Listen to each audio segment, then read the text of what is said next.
Yo, what's going on, y'all? It's Cone back here again today with another episode of After the Buzzer, the show where I recap the NBA games from the night. And we just had game one of the Western Conference Finals, a series that everybody expects to be ridiculous. I predicted it to go 7 games with either team having a great shot. Everybody's been excited for this one. And if you weren't convinced this had the makings of a classic matchup, you should be convinced now after game one, which was amazing.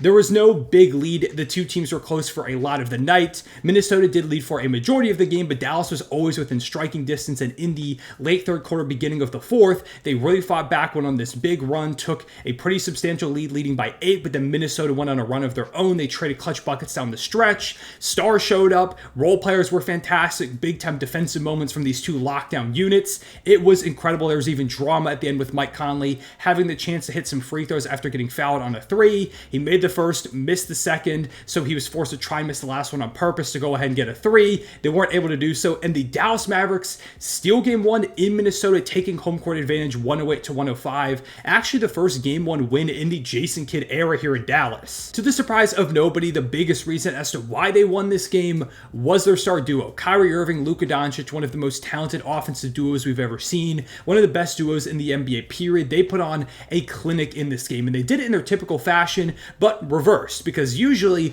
Luka goes crazy in the first half and then takes a bit of a backseat in the second half until the closing moments, while Kyrie Irving is usually more of a playmaker in the first half, and in the second half, he really starts to turn up the scoring, brings them towards the end where Luka goes ahead and shuts the door. In this game, it was the opposite, where Kyrie Irving was not missing at the beginning. In the first half, put up 24 points, 1 rebound, 1 assist on 79% shooting, and that's pretty much all on shots inside the arc. He didn't make a single 3 in the first half. I don't know if he made a 3 the entire game. He didn't. He went 0 for from downtown, but he put on a clinic, specifically finishing around the rim. Kyrie has always been known as one of the most talented finishers in the NBA, and now he's going up against a Minnesota Timberwolves defense that's known for shutting down the paint, that has lengthy defenders to go ahead and deter your shots, throw you off your rhythm, your timing on layups. It doesn't matter for Kyrie Irving, using his handle to get right where he needed to get to, putting the shot up with just enough extension to get it around the outstretched arms of defenders. He is an unbelievable talent, and one of the big things he did was he exhausted Anthony Edwards, and I talked about this in my series preview, because after the Timberwolves won Game 7, and his post-game interview said, I'm excited to match up with Kyrie Irving, confirming that that was the guy he was going to be guarding, and Kyrie exhausted him. It wasn't all of that. It just seemed like Anthony Edwards was tired in general, because this is an extremely physical Dallas Mavericks defense, easily the best defense the Timberwolves have faced all postseason, but it does feel like trying to chase after a guy who moves as much as Kyrie Irving does the entire game really got to him in the final few moments. And we'll talk about Anthony Edwards and the Wolves offense late in the game in a moment, but for a moment I want to focus on this duo, because Kyrie Irving, like I said, led them at the beginning, but in the second half kind of struggled. Meanwhile, Luka Doncic was able to step up. He really could not find his rhythm in the first half, but to close the game in the final 24 minutes, 19 points, 5 rebounds, 3 assists, 2 steals, and a block on 50% shooting, which was enough to go ahead and bring them over the edge. She had a personal 7-0 run late in this one to really build up a lead for the Mavericks, fighting back after I believe Minnesota went on a run prior to that. It was a masterful performance from this duo. They kind of picked and chose their moments. They let the other one cook and kind of faded into the background. They have really learned how to play off of each other when they need to find that balance. And nights like this show just how unbelievably valuable that Kyrie Irving trade was last trade deadline for this Dallas Mavericks franchise. I mean, it's obvious he's the best teammate that Luka's ever had, the most consistent guy, but to give Luka somebody that he can play off of so well, someone who can take on the scoring load at the level that Kyrie came with that championship experience, it was a masterpiece of a trade. I know a lot of people doubted it when it happened. A lot more people doubted it after they went ahead and fell out of the play-in, tanking the final few games to instead get a lottery pick, which in the end was the right decision, because Dereck Lively was also great in this game. He's been great all playoff run. We'll talk about him in a moment.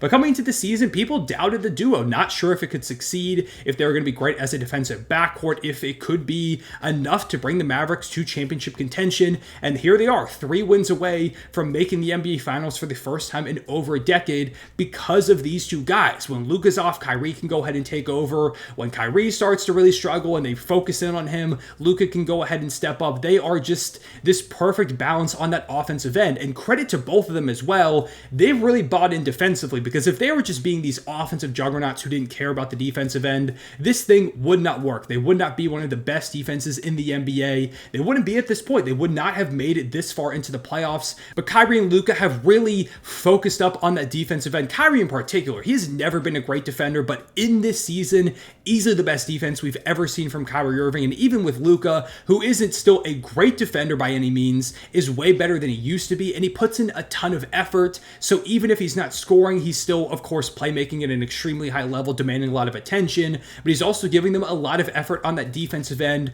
way more than it feels like he's ever given over the course of his career. And to become a champion in the NBA, especially in this modern league where talent is more prevalent than ever, you have to be able to contribute on both sides, especially to make a duo like this work, which was one of the big concerns coming into this season. And when they put these two together, could they defend? Could you build a good defense around Kyrie Irving and Luka Doncic as your duo? The answer is absolutely. You can build one of the best defenses in the league because both of them have now bought in addition to being just unstoppable offensive forces. They're easily one of the most entertaining tandems in the sport. They were just giving the Wolves fits tonight. I don't know how Minnesota is going to slow these guys down, because if you're going to put Ant on Kyrie Irving, he's going to be really tired trying to compete on the offensive end. You could put like Nickeil Alexander-Walker out there, maybe start him, but then do you like move Mike Conley to the bench, who is also not really holding up on the defensive end tonight, but you kind of need his playmaking out there, and Nah has been really hit or miss from three, so you need his spacing too.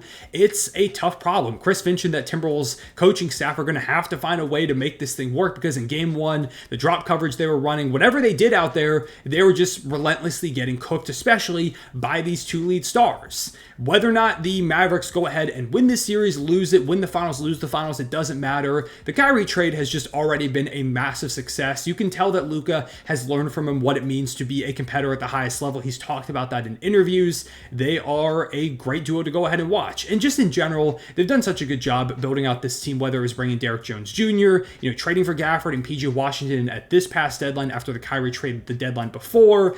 Nico Harrison deserves a ton of flowers for the way that they built this team up, and it's got them 3 wins away from making the NBA Finals. Shout out to the squad. Great team defense as usual against Minnesota too, making them revert to a lot of their usual offensive woes that we saw back in the regular season, stuff that we were concerned about coming into the playoffs.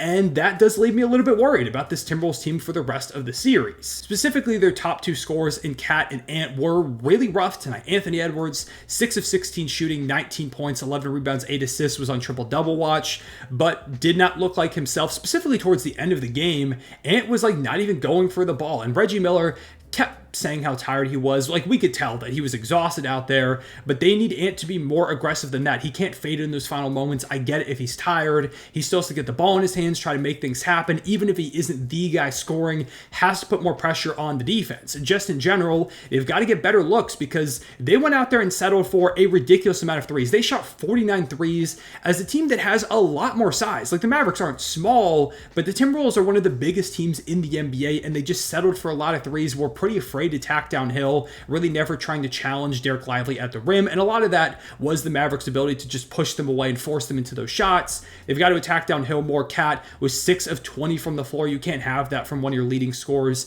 Finished with 16 points, 4 rebounds, 7 assists. Did have that one big logo 3 late in the game to kind of keep this one close, but it's not enough from either your top 2 guys like Mike Conley. 2 of 7 from the floor, missed those important free throws that we talked about. The only reason the Wolves were in this game was because of the role players. Jaden McDaniels, Kyle Anderson, and Reid were kind of the heroes of the night. Over the last 3 games, Jaden McDaniels has been the Wolves' best player. Tonight, he had 24, 4, and 3 with 6 threes, which is actually equal to the total amount of threes that the Mavericks made over the course of this entire game. If you're going to hold Dallas to 6 threes and can't win, that's a big problem. Like, J-Mac was really good. Kyle Anderson had 11 points, a personal like 7-0 run or something like that, which is absurd for slow-mo. Reid had 15, 5, 2, 1, and 1 with 3 threes. Like, they got good play from the role players. The stars just weren't good enough. A lot of bad turnovers down the stretch. The shot selection, like I mentioned, shooting way too many threes. It's problems that we've seen from the Wolves all throughout the year. They looked better against Phoenix and against Denver, but this is the best defense they've played by far. They've got to be a lot more cohesive, a lot smarter with the basketball, take better shots. Ant has to be more aggressive, and they've got to take advantage of their size. You can't settle for all those outside jumpers and just let the defense win the way that they let the Mavericks win tonight with some of that shot selection. Not to mention the defense was not good enough. This is supposed to be their calling card, even if they struggle offensively. They're one of the best defensive teams we've seen in a while. Was not good enough, specifically on the interior. I mean, the Mavericks just dominated them. That's supposed to be where they locked down. They've got a D-point. Rudy Gobert was not one of his best games, although I don't think it was his fault. I just didn't love that drop coverage scheme that they were running against this Mavericks team out of all squads. They let Luka and Kyrie kind of get into a rhythm, especially at the end of the game. In the fourth quarter, Luka was just kind of walking into wide open mid-range jumpers.